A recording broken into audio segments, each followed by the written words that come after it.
Assalamualaikum. Bismillahirrahmanirrahim. Saya akan membedah tafsir dari Serat Jongko Joyoboyo. Serat Jongko Joyoboyo itu artinya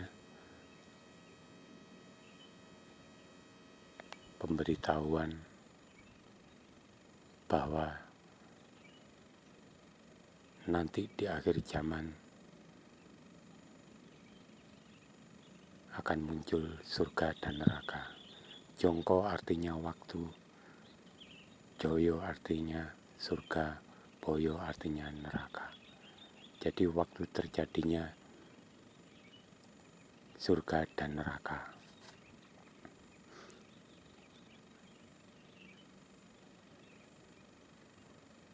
Ada bait yang menyatakan bahwa dia titisan dari Dewa Brahma. Apa yang dimaksud dengan Dewa Brahma di sini? Dewa Brahma adalah manusia yang dulunya pernah bertapa selama 100 tahun. Maka disebut Brahmana. Seorang bertapa disebut Brahmana. Dewa dalam bahasa Islam adalah malaikat.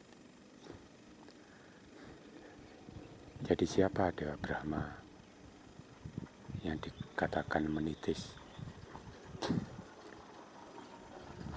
di Satrio Pinili tersebut? Pada saat ini saya masih belum bisa menyampaikan, tapi suatu saat nanti pasti akan saya sampaikan. Apakah di kitab-kitab orang Islam ada yang bernama titisan dan reinkarnasi? Kalian yang beragama Islam, lihat di Al-Quran. Di sana ada surat yang menyatakan bahwa aku lahirkan manusia di bumi, aku wafatkan manusia di bumi, dan dari sanalah dia aku bangkitkan. Ada lagi ayat yang menyatakan, aku lahirkan manusia di bumi, aku wafatkan manusia di bumi, dan di bumilah dia aku bangkitkan. Silahkan tafsirkan ayat-ayat tersebut dengan logika yang benar,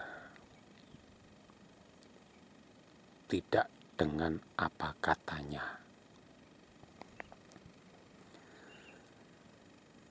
Jadi titisan itu memang ada.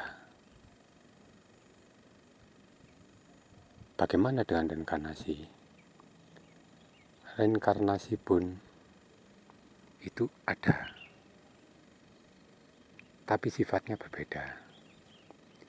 Titisan manusia yang sudah meninggal lama dan muncul raga yang baru dengan tenggang waktu antara mati dan munculnya raga itu ada tenggang waktunya, itulah yang dinamakan titisan.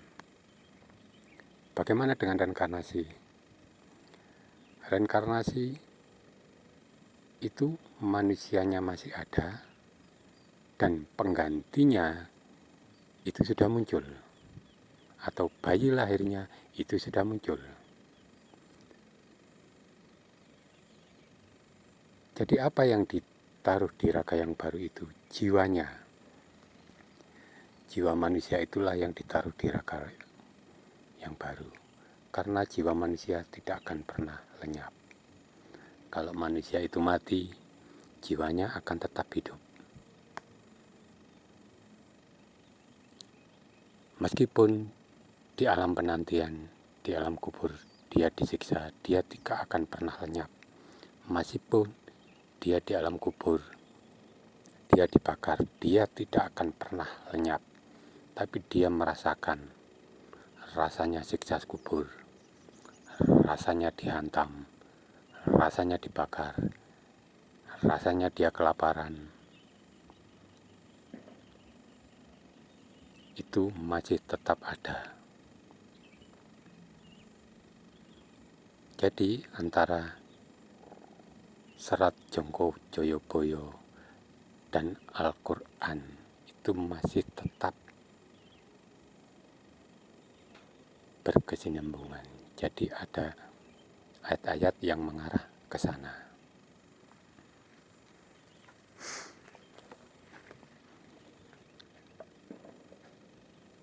Agama apakah yang dimiliki Satrio Piningit? Agama yang dimiliki Satrio Piningit itu agamanya agama Islam. Bahkan dia pernah berkata, tidak akan aku berpindah agama meskipun kepalaku terpenggal. Itulah yang dia katakan. Karena agama itu ditetapkan oleh Allah untuknya.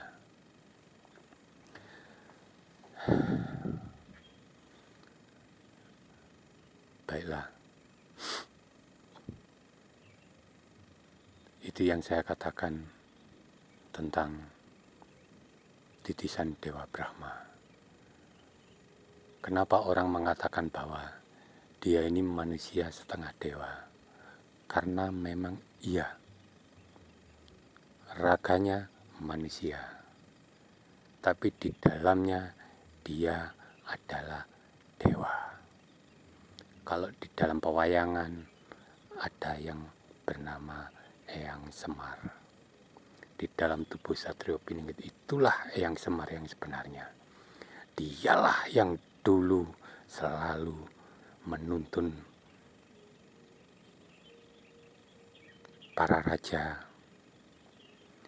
orang-orang yang baik untuk melakukan kebaikan. Dialah sebenarnya yang menuntun manusia di jalan kebaikan. Bagaimana dengan yang dikatakan malaikat Jibril? Suatu saat nanti akan saya jelaskan. Jadi istilah manusia dewa itu memang benar. Kalaulah orang sekarang mengatakan bahwa dia telah bertemu Semar, dia telah mendapat petunjuk dari Semar, itu adalah bohong. Karena Semar sendiri sudah berada di dalam tubuh manusia. Jadi Satrio Piningit itu tidak pernah didampingi oleh leluhur siapapun. Dia adalah Semar yang berwujud manusia. Siapa pendamping Satrio Piningit yang sebenarnya? Pendamping Satrio Piningit yang sebenarnya adalah Allah, pencipta alam semesta.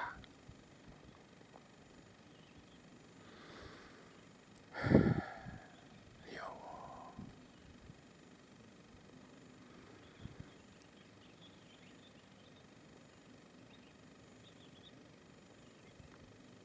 Di dalam pewayangan, di dalam cerita-cerita pewayangan, di dalam unsur-unsur pewayangan, memang ada simbol-simbol dari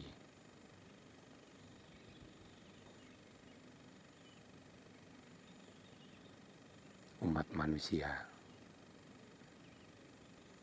dari peradaban. Simbol Semar, simbol Arjuna, simbol Puntadewa, simbol Gatotkaca, simbol Bima, Nakula, dan Sadewa itu sebenarnya ada. Mereka sekarang sudah berwujud sebagai manusia. Kalau cerita-cerita di sana itu memang sekilas ada. Jadi sebenarnya cerita wayang pun tidak ada patokannya, tidak ada pakemnya seperti kehidupan. Kenapa di dalam cerita wayang ada yang namanya Buto, manusia raksasa? karena awal peradaban memang dihuni oleh buto, manusia raksasa, dinosaurus. Di awal peradaban itulah Adam ada. Dia berupa raksasa, tingginya kurang lebih 27 meter. Cobalah kita bayangkan, kalau Adam tingginya cuma sebesar kita, seperti orang-orang sekarang pada umumnya diuntal karo dinosaurus, gak ada kehidupan manusia sekarang, karena memang dialah manusia pertama. Jadi kalau ada orang yang mengatakan bahwa Adam punya bapak, Adam punya ibu, mana keyakinan dalam agamanya? Mau bukti? Oke, saya beri bukti. Apakah buah apel, tanaman apel yang pertama kali tumbuh di muka bumi ini berasal dari buah lain, berasal dari cibuan, berasal dari simbuan? Pikir orang-orang yang mengatakan bahwa Adam itu mempunyai bapak dan ibu. Adam itu lolo, tanpa bopo, tanpa biung. Apakah tanaman pisang itu berasal dari apukat? Kalian yang mengatakan bahwa Adam mempunyai bopo, mempunyai biung, pikirkan bagaimana cara Allah menciptakan Adam. Menciptakan bumi aja bisa. Uranus, Saturnus, Mars, alam raya ini dia yang menciptakan dan segala isinya.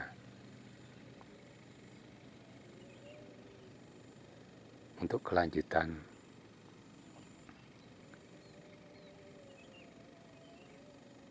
video tentang bedah Serat Jonggoboyo, suatu saat nanti akan kita lanjutkan. Bagaimana dengan ayat yang berbunyi, anak pertama dari Harimurti.